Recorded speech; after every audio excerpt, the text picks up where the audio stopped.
1 जुलाई से पूरे उत्तर प्रदेश में तिरंगा शाखा की शुरुआत की जाएगी। इस बात का ऐलान पहले भी हम लोग कर चुके हैं और 6 महीने के अंदर 10,000 शाखाओं का निर्माण हम करेंगे, इस बात की भी घोषणा कर चुके हैं। लेकिन आज मैं जब आपसे बात करने जा रहा हूं तो इन तिरंगा शाखाओं से जुड़ने के लिए क्या तरीके अपनाने होंगे वो मैं आपको बताऊंगा। इन तिरंगा शाखाओं का उद्देश्य क्या है उसकी विस्तृत जानकारी आपको देंगे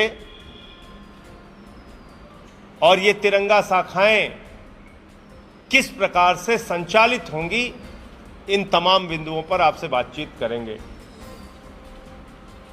जैसा मैंने आपको पहले ही बताया था कि भारत का तिरंगा हर एक भारतीय की आन बान और शान की पहचान है। भारत का तिरंगा हम सब के लिए गर्व और गौरव का प्रतीक है। इसलिए जितनी भी तिरंगा शाखाएं उत्तर प्रदेश में होंगी, शाखा की शुरुआत में हम सारे लोग तिरंगा सामने लगाकर जितने भी सदस्य उस शाखा में मौजूद होंगे, तिरंगे को प्रणाम करके अपने शाखा की शुरुआत करेंगे। शाखा में सबसे पहली चर्चा जिस महापुरुष के विषय में हम लोग करने जा रहे हैं, 1 जुलाई को वो भारत के संविधान के रचयिता, भारत के संविधान को लिखने वाले बाबा साहब डॉक्टर भीमराव अंबेडकर के बारे में, उनके जीवन के बारे में एक सार्थक और अच्छी चर्चा पहली तिरंगा शाखा में, यानी कि 1 जुलाई को जो होने वाली तिरंगा शाखा है उत्तर प्रदेश के अंदर, उस दिन पहली शाखा में बाबा साहब डॉक्टर भीमराव अंबेडकर के जीवन पर चर्चा होगी। लेकिन तिरंगे को नमन करने के बाद सबसे पहले भारत का संविधान, बाबा साहब डॉक्टर भीमराव अंबेडकर के द्वारा लिखा गया संविधान, वो संविधान हमारा शाखा प्रमुख सभी मौजूद सदस्यों को पढ़कर सुनाएगा और साथ ही साथ सारे लोग उसके साथ उस संविधान की प्रस्तावना को दोहराने का काम करेंगे। यानी हर तिरंगा शाखा में यह आवश्यक होगा कि शाखा की शुरुआत में भारत के संविधान की प्रस्तावना हमारा शाखा प्रमुख पढ़ेगा और जितने भी सदस्य उस शाखा में मौजूद होंगे वो उसको दोहराने का काम करेंगे। इसके बाद 10 मिनट का एक वीडियो बाबा साहब डॉक्टर भीमराव अंबेडकर के जीवन से जुड़ा हुआ उस शाखा में दिखाया जाएगा। उस 10 मिनट के वीडियो के बाद 20 मिनट तक बाबा साहब डॉक्टर भीमराव अंबेडकर के बारे में, उनके जीवन के बारे में उस शाखा में चर्चा होगी। यह हो गया आधे घंटे का समय, यानी कि 30 मिनट का समय निकल गया। बाकी जो 30 मिनट का समय होगा उसमें राष्ट्रीय मुद्दों पर, राज्य के मुद्दों पर, स्थानीय मुद्दों पर और अपने क्षेत्र में अगर कोई रचनात्मक कार्य शाखा के साथी सोचते हैं कि करना चाहिए, उसका निर्णय लिया जाएगा। राष्ट्रीय मुद्दों पर चर्चा, जिस राज्य में आप रह रहे हैं उत्तर प्रदेश में, वहां के मुद्दों पर चर्चा, और आप जिस लोकलिटी में रहते हैं, जिस जिले में रहते हैं, जिस नगर में रहते हैं, वहां अगर कोई स्थानीय समस्या है तो उसके बारे में चर्चा और उसको लेकर अगर आपकी कोई योजना बनती है तो उस पर काम कैसे करना है वो आपको तय करना है। अब किस प्रकार के रचनात्मक कार्य इसमें लिए जाएंगे? गोमती सफाई का अभियान या नदी सफाई का अभियान या गंगा नदी की सफाई का अभियान, वृक्षारोपण का कार्य, आपके अपने क्षेत्र में श्रमदान, जहां कहीं भी गंदगी हो उसकी सफाई का काम। अगर आपके जनपद में, आपके नगर में या आपके गांव में किसी शहीद के स्थल पे या उनकी स्मृति में कोई स्मारक बना है तो उसके देख रेख, उसके रखरखाव, उसकी सफाई का अभियान। ब्लड डोनेशन एक बहुत पवित्र कार्य है। बहुत सारे लोगों को खून की आवश्यकता होती है, तो तिरंगा शाखा के जो सदस्य होंगे वो इसको अपना राष्ट्रीय कर्तव्य मानते हुए वृक्षारोपण और ब्लड डोनेशन यानी कि रक्तदान जैसे पवित्र कार्य से भी वो जुड़ेंगे और रक्तदान के भी शिविर समय समय पर आयोजित किए जाएंगे तिरंगा शाखा की ओर से, जिससे कि लोगों की जीवन की रक्षा करने में उनकी भूमिका हो सके, तिरंगा शाखा मददगार साबित हो सके। अब 2-3 विषय मैं बहुत स्पष्ट करना चाहता हूं। लोगों ने मुझसे कई बार सवाल पूछा, आप भी आरएसएस की तरह शाखा चला रहे हैं, आप भी आरएसएस की तरह शाखा चला रहे हैं। आरएसएस की शाखा में और हमारी शाखा में अंतर क्या है, यह देखने के लिए आपको 1 जुलाई तक प्रतीक्षा करनी होगी, लेकिन मैं 2-3 बिंदु बहुत स्पष्ट कर देना चाहता हूं। हमारी शाखा में जाति धर्म का कोई भेद नहीं होगा। हमारी शाखा में कोई लिंग भेद भी नहीं होगा। महिला पुरुष का कोई भेद नहीं होगा। महिलाएं भी, हमारी माताएं बहनें भी शाखा की सदस्य बन सकती हैं, जिसकी छूट आरएसएस की शाखा में नहीं है। आरएसएस कहती है हम देशभक्ति की बात करते हैं अपनी शाखा में। देशभक्ति का, राष्ट्रवाद का सबसे बड़ा प्रतीक है हमारा तिरंगा। उस तिरंगे को आगे हम लगाकर देशभक्ति और राष्ट्रभक्ति और देश के महापुरुषों के विषय में चर्चा करेंगे। आरएसएस की शाखा में कोई तिरंगे का तो इस्तेमाल नहीं होता। 52 साल तक उन्होंने तिरंगा झंडा नहीं फहराया इस देश के अंदर। माताएं बहनें उनकी शाखा में नहीं जाती। तीसरा, जब हम कहते हैं इसमें जाति का भेद नहीं होगा, तो साथ ही साथ यह भी प्रश्न उठता है कि 94 वर्षों में आरएसएस का कोई प्रमुख आज तक दलित और पिछड़ा नहीं बना। तो मेरा सवाल यह है कि आरएसएस की शाखा से इस शाखा को मत जोड़िए। यह सही मायनों में सच्चे देशभक्तों की शाखा है। यह तिरंगा शाखा राष्ट्र के, देश के तरक्की के विषय में, महापुरुषों के जीवन के बारे में चर्चा करके देश के मजबूती के लिए, देश के निर्माण के लिए कार्य करेगी। आज 5 लोगों की कोऑर्डिनेशन कमेटी बनाई जा रही है तिरंगा शाखा की उत्तर प्रदेश में, और जिसमें कि ये 5 लोगों का संयोजक मंडल आगे तय करेगा कि इस तिरंगा शाखा को कैसे विस्तार देना है। हमारे साथी आशुतोष सेंगर जी, जो पहचान फाउंडेशन नाम की संस्था से लंबे समय तक जुड़े रहे, अन्ना आंदोलन से भी जुड़े रहे शुरुआती दिनों से, और वो पहचान फाउंडेशन ओवरब्रिज के नीचे रहने वाले बच्चे, उनकी शिक्षा, उनकी देखरेख, उनको खेल कूद के क्षेत्र में आगे बढ़ाने के लिए कार्य करती है। और संयुक्त राष्ट्र द्वारा आयोजित एक प्रतियोगिता में इस पहचान संस्था के बच्चों ने वहां पर अवार्ड भी हासिल किया, वहां पर उनको पुरस्कृत भी किया गया। एक ऐसी प्रतिष्ठित संस्था से आशुतोष जी जुड़े हैं, जो अब इस तिरंगा शाखा के कोऑर्डिनेशन का काम उत्तर प्रदेश में देखेंगे। इन्होंने पोस्ट ग्रेजुएट किया, एमबीए की पढ़ाई की। हमारे साथ अभिषेक सुधीर जी, वो इस शाखा के कोऑर्डिनेशन कमेटी के मेंबर हैं, संयोजक मंडल में हैं। और इसमें इनके बारे में मैं बता दूं कि इन्होंने बैरिस्टर एट लॉ लंदन के उस विश्वविद्यालय से पढ़ाई की जहां से बाबा साहब डॉक्टर भीमराव अंबेडकर ने पढ़ाई की।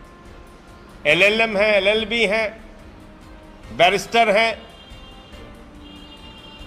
अभिषेक जी हमारे कोऑर्डिनेशन कमेटी के दूसरे सदस्य हैं। हमारे साथी जनक प्रसाद जी हमारे तीसरे कमेटी के मेंबर हैं, जो कि मैकेनिकल में इंजीनियरिंग कर चुके हैं। हमारे चौथे साथी संदीप कुमार जी हैं। इनकी डिग्री इतनी ज्यादा है जितनी किसी की उम्र होती है। इन्होंने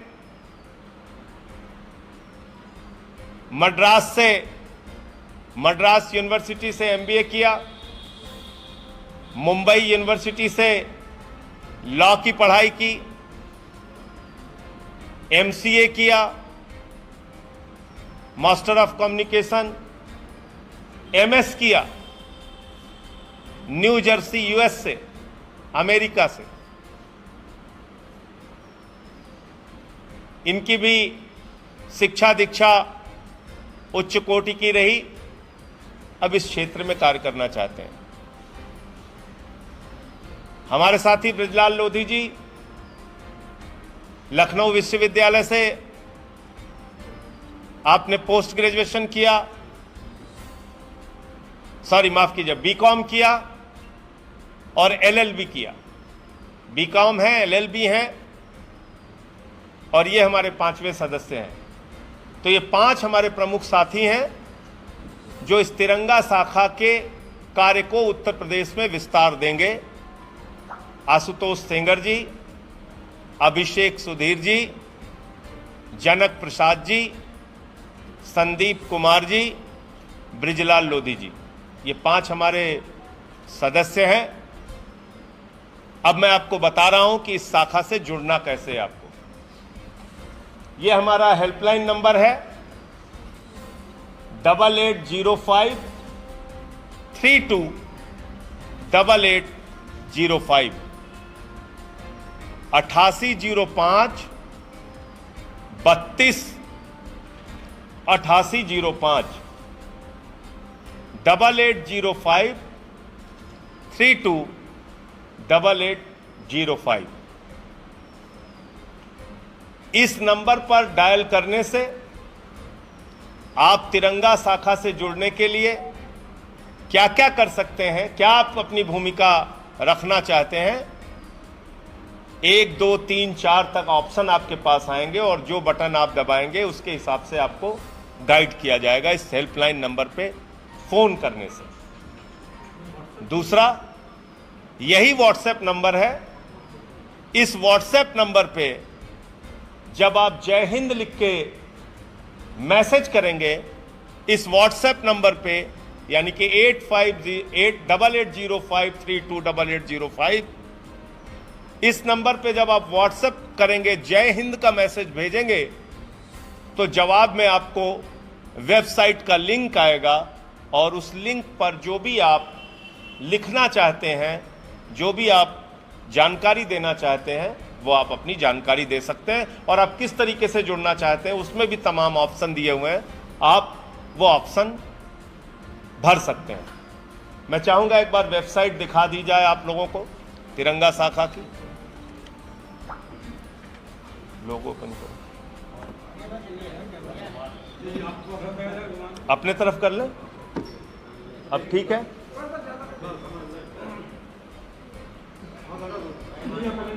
हाँ छोड़ दीजिए।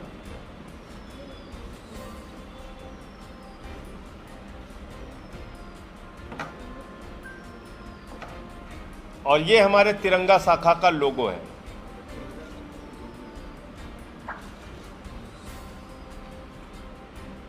तिरंगा शाखा का लोगो ये होगा। तो अब मैं, आप लोगों के कोई प्रश्न हो तो पूछ सकते हैं, वरना मेरी इच्छा ये थी कि 2-2 मिनट हमारे साथी जो अपनी बात रखना चाहते हैं वो रख लें। उसके बाद आप अपने सवाल इस तिरंगा शाखा को लेके जो आप पूछना चाहें पूछ सकते हैं। आशुतोष जी, आप लोग इधर आ जाइए। संदीप जी, अभिषेक जी आप इधर आते।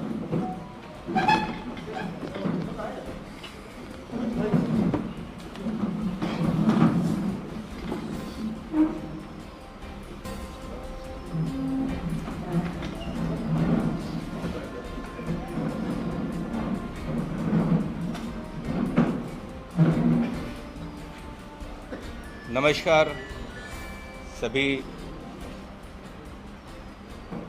मैं पहचान फाउंडेशन से जुड़ा। एक्चुअल में जब मैं शिक्षा अपनी ले रहा था उसी दौरान मैं देखता था, जब कभी भी जाता था रेड लाइट पे लोग आकर के मेरे सामने भीख मांगते थे। मेरी अच्छी शिक्षा दीक्षा हुई, लेकिन मन में एक विचार आया कि भारत क्या है। हम हिंदुस्तान को एक सीमा में बांध करके देखते हैं, जिसका बॉर्डर एक पाकिस्तान से लगा हुआ है, जिसका एक बॉर्डर नेपाल से लगा हुआ है, लेकिन हम भूल जाते हैं कि हमारा पड़ोसी भी उस भारत का अंग है। वो लोग जो फुटपाथ पे पड़े हुए हैं, वो लोग जो रेड लाइट पे हाथ फैला रहे हैं, वो भी भारत का एक अंग है। लेकिन हम उन लोगों को अनदेखा करके आगे निकल जाते हैं। हमने उन लोगों के लिए शिक्षा का एक मुहिम चलाई। हमने उनकी प्रतिभा को बाहर निकालने के लिए एक जो नाम दिया पहचान, वो भी इस देश का एक अंग है, उनकी भी एक पहचान है। वो शिक्षा के माध्यम से हमने उनको पहचान देने का काम किया। हमने खेल के माध्यम से जो गरीब झुग्गी में पढ़ने वाली, जो झुग्गी में रहने वाले बच्चे थे, उनको मैंने ले करके एक फुटबॉल टीम बनाई मुंगेर बिहार में, और वो टीम यूनाइटेड नेशन का फाइनल मैच जीत के आई, जिसमें बड़े बड़े दिग्गज स्कूल के छात्रों और छात्राओं ने हिस्सा लिया था। तो प्रतिभा की कमी नहीं है इस देश में। उस प्रतिभा को एकजुट करके हमने उनको एक पहचान देने का काम किया। और जैसे ही ये तिरंगा शाखा के बारे में मुझे जानकारी हुई तो मैंने अपनी इच्छा जाहिर की कि इसमें मुझे जुड़ करके कुछ देश के लिए काम करना है। मैं इससे जुड़ा, और निश्चित तौर पे जिस तरीके के आज के हालात हैं वो किसी से छुपे नहीं हैं। चारों तरफ नफरत है। आज हम तो अपना जीवन किसी तरह यापन कर लेते हैं, लेकिन अगर आप सोचें, एकांत में बैठ के सोचें कि हमारी आने वाली पीढ़ी, हमारे बच्चे और उनके बच्चे क्या खुल करके इस देश में सांस ले पाएंगे। इतनी नफरत की आग जो चारों तरफ फैल रही है, उससे क्या खुल करके सांस ले पाएंगे। तो शायद आपको भी उस चीज़ को महसूस करके घुटन सी होने लगेगी। बस ये तिरंगा शाखा उसी घुटन को दूर करने के लिए, ऐसे लोगों को एकजुट करके इस देश को विश्व गुरु बनाने के लिए एक मुहिम है। मेरा आह्वान है पूरे देश के लोगों से, नफरत छोड़ करके आओ, हम लोग सब लोग मिलें, इस देश को इसकी खोई हुई पहचान देने का काम करें। जय हिंद। धन्यवाद संजय जी। संजय जी ने जैसे कहा था, मैं बाबा साहेब भीमराव अंबेडकर की इंस्टीट्यूट से मैं पढ़ के बैरिस्टर एट लॉ की थी मैंने। जब हम हिंदुस्तान छोड़ते हैं तो वहाँ कोई नहीं पूछता कि क्या आप ब्राह्मण हैं या आप दलित हैं, हम सब जुड़ जाते हैं वहाँ, हम हिंदुस्तानी हैं वहाँ। और इस तिरंगा शाखा के पीछे मुझे लगता है संजय जी और आशु भाई ने जो कहा है, यही संदेश है कि पहले हिंदुस्तान के बारे में सोचिए, हिंदू हिंदू मत करिए, हिंदुस्तान के बारे में सोचिए। इस तिरंगा के पीछे एक कहानी है। पता नहीं इस कमरे में कितने लोगों को पता है कि हर एक रंग को चुनने में काफ़ी महीनों बहस हुई थी, चर्चा हुई थी कॉन्स्टिट्यूएंट असेंबली में। इसी प्रदेश के पहले महिला मुख्यमंत्री सुचेता कृपलानी जी उस कमेटी के हेड थे, उस कमेटी के प्रेसिडेंट थे, और उन्होंने बहुत सोच समझ के इन 3 रंगों को चुना है। सिर्फ एक रंग नहीं, 3 रंग। हर रंग के पीछे कहानी है। ये कहानी हम शाखाओं में बताएंगे। आई थिंक थोड़ा अंग्रेजी में बोलता हूँ, एजुकेशन भी है, एनलाइटनमेंट भी है। बाबा साहेब अम्बेडकर जब वहाँ गए थे, किसी ने उनको नहीं कहा कि आप दलित हैं। उन्होंने देश का नाम रोशन किया। उन्होंने कोलंबिया में PhD की थी, first Dalit to become barrister at law in England, वापस आए। यहाँ उनको अपने ही गांव में, महाराष्ट्र में, पानी भी पीने नहीं देते थे टंकी से। तो हम बाबा साहेब अम्बेडकर की बात करना चाहते थे, महात्मा गांधी के बारे में बात करना चाहते थे। और आजकल ज़्यादातर मुझे लगता है गोडसे की चर्चा हो रही है, हमें गांधी जी की चर्चा करनी चाहिए। गांधी जी के जीवन के पीछे एक मैसेज था, वो अंग्रेजी में कहते थे, be the change you want to be. अगर आपको समाज में कुछ बदलाव लाना है तो वो बदलाव पहले आपके अंदर होनी चाहिए। और इस तिरंगा शाखा पे हम यही कोशिश है हमारी कि एक सोच में जो थोड़ी बदलाव आ चुकी है कुछ पिछले 8 सालों में, उसको फिर से हम बदलें और बताएं कि हमारा इतिहास जो है, हमारा हेरिटेज जो है, ट्रेडिशन जो है, हमारा कॉन्स्टिट्यूशन जो है, हमारा जो संविधान है, हमारा जो राष्ट्र है, ये हिंदुस्तानी राष्ट्र है। ये हर वर्ग, हर धर्म, हर जाति के लोगों के लिए एक राष्ट्र है, सिर्फ एक वर्ग के लिए नहीं। धन्यवाद।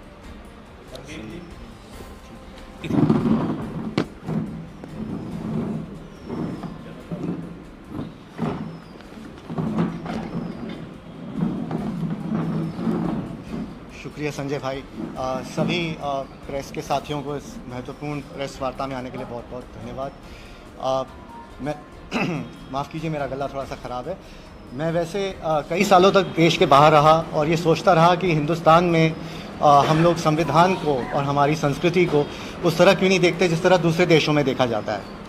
हमारे संविधान में कई ऐसी चीज़ें हैं जो हमें स्कूल में नहीं पढ़ाई गई, जो आज के न्यूज़ चैनलों पे बिल्कुल नहीं दिखती है। एक और चीज़ जिसने मुझे काफ़ी परेशान किया वो ये है कि व्हाट्सएप यूनिवर्सिटी ने एक जगह ले ली है सबकी दुनिया में, सबके रोज़ के बातों में। तो उस वक्त जब ये अनाउंसमेंट हुई कि एक तिरंगा शाखा नाम का एक अभियान शुरू हो रहा है, मैंने तुरंत आशु जी से कनेक्शन किया। मैं चाहता हूँ कि तिरंगा शाखा एक ऐसा आउटलेट बने, एक ऐसा प्लेटफॉर्म बने जहाँ पर एक आम आदमी आकर अपनी रोज़ की बातें कर सके, संविधान के बारे में सवाल पूछ सके और हमारी संस्कृति को लेकर के जो फर्जीवाड़ा चल रहा है उसको कहीं ना कहीं एक प्लेटफॉर्म मिले जहाँ पर ये सारी चीज़ों को क्लैरिफाई किया जा सके। क्योंकि अगर ये नहीं की गई तो ये अगली पीढ़ी के लिए एक बहुत ख़तरनाक मोड़ है। शुक्रिया।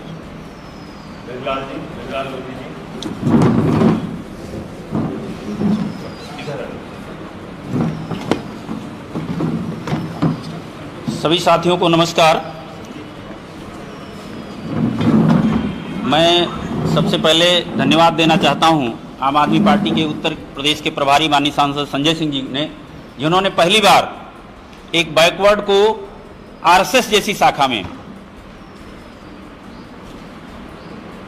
एक काम करने का अवसर प्रदान किया है। मैं बैकवर्ड समाज से हूं, सामाजिक चिंतक हूं, लखनऊ विश्वविद्यालय से पढ़ाई की, लखनऊ में हाईकोर्ट में वकालत की, इधर काफ़ी समय से आम आदमी पार्टी से जुड़ा रहा और उत्तर प्रदेश का सह प्रभारी माननीय सांसद जी ने मुझे मनोनीत किया था, तब से मैं पार्टी में हूं। मैं कक्षा 6 में मैंने आरएसएस को ज्वाइन किया था। उसके बाद लगातार आरएसएस में रह करके मैंने ये देखा कि एक विशेष वर्ग को आरएसएस के प्रमुख स्थान पर रखा जाता है। आज तक अवसर नहीं दिया गया। आज आप देख लीजिए कि आरएसएस के जितने भी प्रमुख हुए हैं लगातार यूरेशियन ब्राह्मण हुए हैं। आखिर ऐसा क्यों? क्या सिर्फ बैकवर्ड और दलित समाज के लोग इनकी शाखाओं को बढ़ाने के लिए हैं?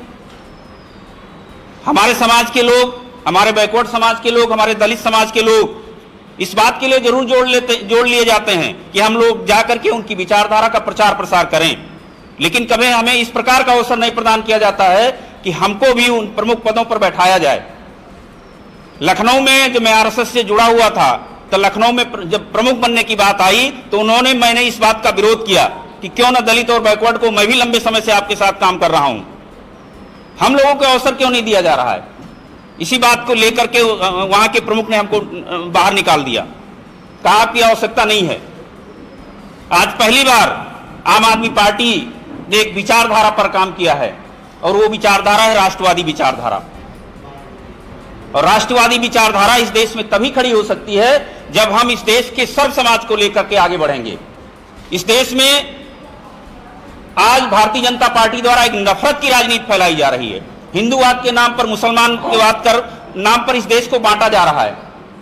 क्या इस देश से मुसलमान को भगाया जा सकता है? मैं भी हिंदू हूं, लेकिन क्या हिंदूवाद के नाम पर इस समाज में नफरत फैलाने का अधिकार किसी को दिया जा सकता है? भारतीय जनता पार्टी आज इसी विचारधारा को लेकर के चल रही है। जहां तक रही राष्ट्रवाद की बात, राष्ट्रवाद की विचारधारा को सबसे पहले माननीय केजरीवाल जी ने दिल्ली में सरकार बना करके और इस विचारधारा को ला करके देश में खड़ा करने का प्रयास किया। भारतीय जनता पार्टी तो हमारी नकल कर रही है, लेकिन नकल ठीक से नहीं कर पा रही है। उसका नकल करने का सिर्फ इतना मकसद है कि इस देश में बैकवर्ड को हिंदू कह करके एक नफरत का बीज बोया जाए। चुनाव के समय जब चुनाव आ जाता है तो हम हिंदू हो जाते हैं, अभी चुनाव खत्म हो जाए तो हम दलित और बैकवर्ड हो जाते हैं। हमें जातिवाद में बांट दिया जाता है। यह विचारधारा इस देश में कब तक और कब तक इस नफरत की आंधी में हम लोग झोंके जाते रहेंगे?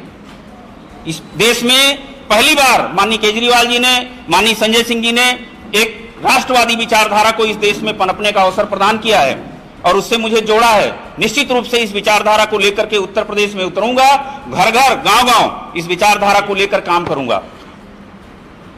इसी के साथ अपनी बात को समाप्त करता हूं। आप सबको जय हिंद। जनक प्रसाद जी।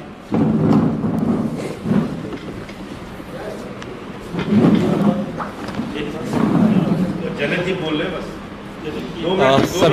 सभी पत्रकार बंधुओं को मेरा नमस्कार, जय हिंद। और धन्यवाद करता हूं कि मुझे इस काबिल समझा माननीय संजय सिंह जी ने। हमारे प्रभारी हैं, हमारे मार्गदर्शक हैं। एक दर्द लेके इस पार्टी में हम आए थे। वो दर्द ये था कि जो बाबा साहब ने समानता का अधिकार जो आर्टिकल 14 दिया था, क्या 70 सालों में उस पर काम हुआ है? क्या प्रश्न यहाँ पे है। अरमी जी ने एक बात कही थी, वो मेरे दिल में घर कर गई है और उसीलिए सारा काम छोड़ के हम इसमें लगे हुए हैं। अगर मेरी बात से सहमत पत्रकार बंधु भी सहमत होंगे, ये देश विश्व गुरु तब बनेगा जब इस देश का एक एक नागरिक अच्छी क्वालिटी एजुकेशन और मुफ्त एजुकेशन पाएगा, तब ये देश विश्व गुरु बनेगा। वो विश्व गुरु बनने के रास्ते में मैं धन्यवाद देना चाहता हूं अपने संजय भैया का कि उन्होंने ये पहला मील का पत्थर रखा है। और वास्तव में विश्व गुरु तभी बनेगा हमारा देश जब इस देश में समानता का अधिकार आएगा। अगड़ा पिछड़ा गरीब मजदूर किसान सबका बच्चा अच्छी एजुकेशन पाएगा, जिसके लिए आम आदमी पार्टी संकल्पबद्ध है और उस पर काम कर रही है। जय हिंद, जय भारत।